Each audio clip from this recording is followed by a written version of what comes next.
This is a story about a haunting at the cemetery. Before we start, please hit like and subscribe for more stories like this. Some cemeteries are quiet because the dead are resting, and some cemeteries are quiet because they are listening. Eric was 28, Monica was 26, and their first baby, Noah, had only lived for 3 months before their house went silent. There was no warning they could understand, no final cry, no answer big enough to carry the weight of it. One morning, Noah was warm in his crib. By evening, relatives were standing in the living room with red eyes, whispering words that felt too soft for something so cruel. Monica broke where people could see it. Her sisters brought food, folded laundry, and sat beside her when she stared too long at the nursery door. Her mother held her through the nights when grief came back like a wave. Eric broke where nobody could see. He went back to work too soon, came home late, and sat in the garage with the lights off, drinking until his chest felt numb. He told himself he had to be strong for Monica, but what he called strength was really silence, and silence was eating him alive. That was when the voice started. At first, it sounded like his own thoughts, only colder. You should have checked on him sooner. Eric would drink, close his eyes, and try not to listen. She still has her family. You have nothing. The week Noah was buried, Monica asked Eric to come home early. She did not want to spend another evening alone with the crib, the folded blankets, and the quiet. Eric promised he would. But at 3 o'clock that afternoon, he drove to the cemetery instead.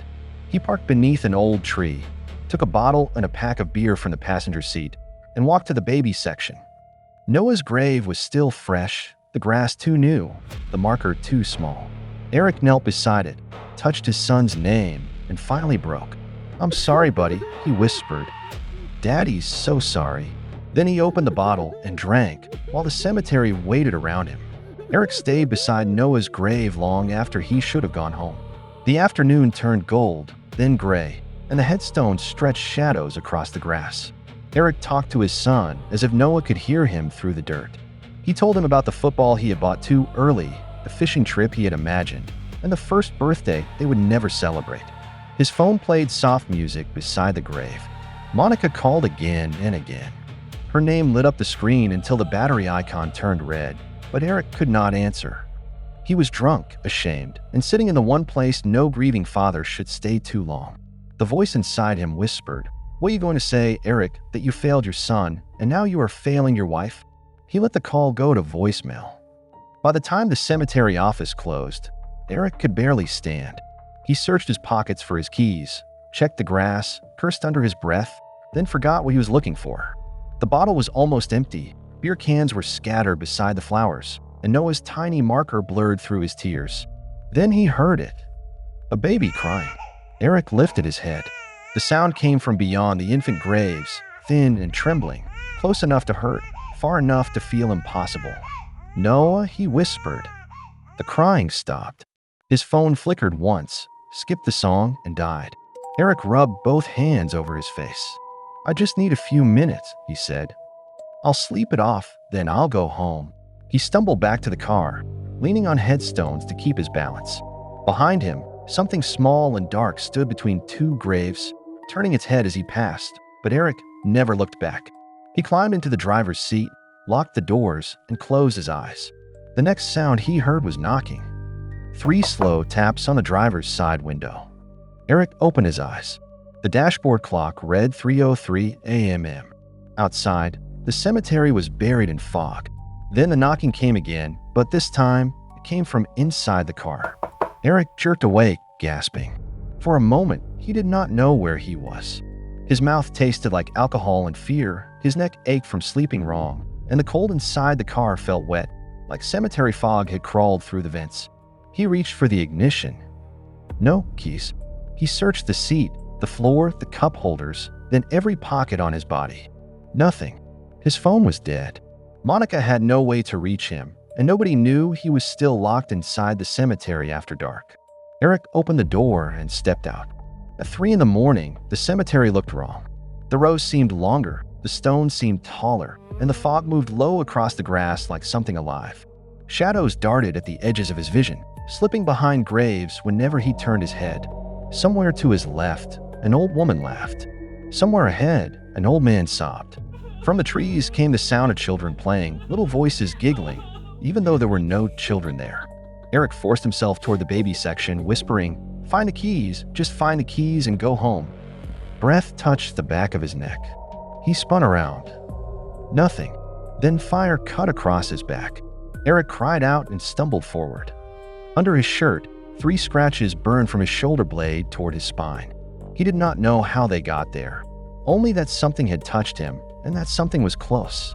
The old man's sobbing turned into words. "I'm sorry." The old woman repeated it. "I'm sorry." Then the children began to chant, sweet and cruel, "I'm sorry, I'm sorry, I'm sorry." Eric covered his ears and ran, but the baby's cry stopped him. It came from Noah's grave. His knees gave out before he reached the marker. He crawled through the wet grass, folded over the little mound, and sobbed until he could barely breathe.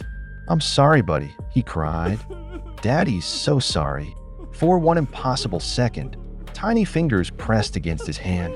Then a voice above him whispered, low and hungry, "Stay with him." Eric lifted his head. Every grave around him had a shadow standing on it. The shadows had no faces, but Eric felt them staring. They stood in uneven rows, tall ones, bent ones, small ones no higher than his waist, all gathered in the fog as if the dead had risen only halfway. They did not rush him at first. They waited, and that waiting was worse. Eric's hand slid through the wet grass beside Noah's marker, and his fingers hit metal. His keys. They were lying beside the grave, cold as ice, though he knew he had searched that spot before. He picked them up, and the voice in his head returned, clearer than ever. "Go home to the woman you abandoned, or stay with the son you lost." Eric saw Monica in his mind, calling him again and again, scared, angry, and grieving alone because he had been too proud to say he was broken. The voice whispered, "She does not need you." Eric closed his fist around the keys. "She does," he said, crying. "And I need her." The shadows moved. Eric ran. They slid after him between the graves, reaching through the fog with arms too long to belong to people. Something grabbed his jacket and tore it. Something whispered in Monica's voice, "Eric, don't leave me." Then, from behind him, small and perfect and unbearable, came one word, "Daddy." Eric almost turned around. Almost. But something in him finally understood that love was not staying in the grave with the dead.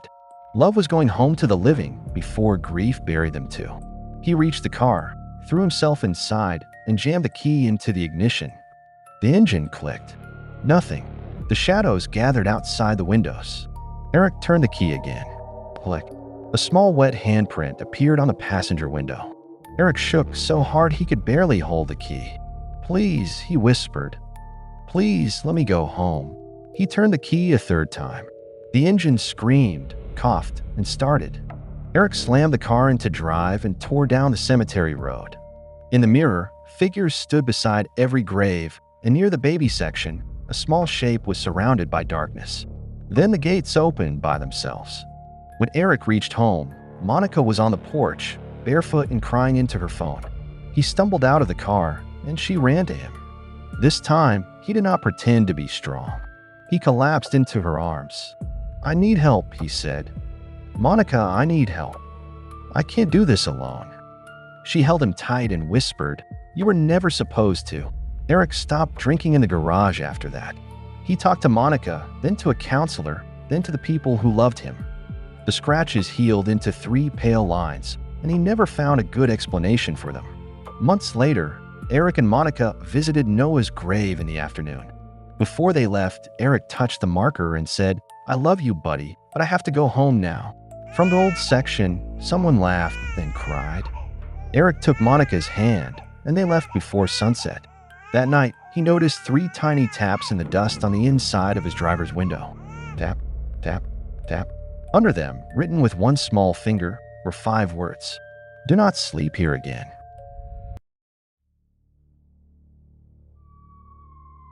Thank you for your support. And thank you for tuning into the darkest horror stories of your life. Some of the stories are based on true events or experiences. Please do us a favor. If you could hit like Share this video and subscribe to our channel. Never listen alone, and stay tuned for new horrors and stories.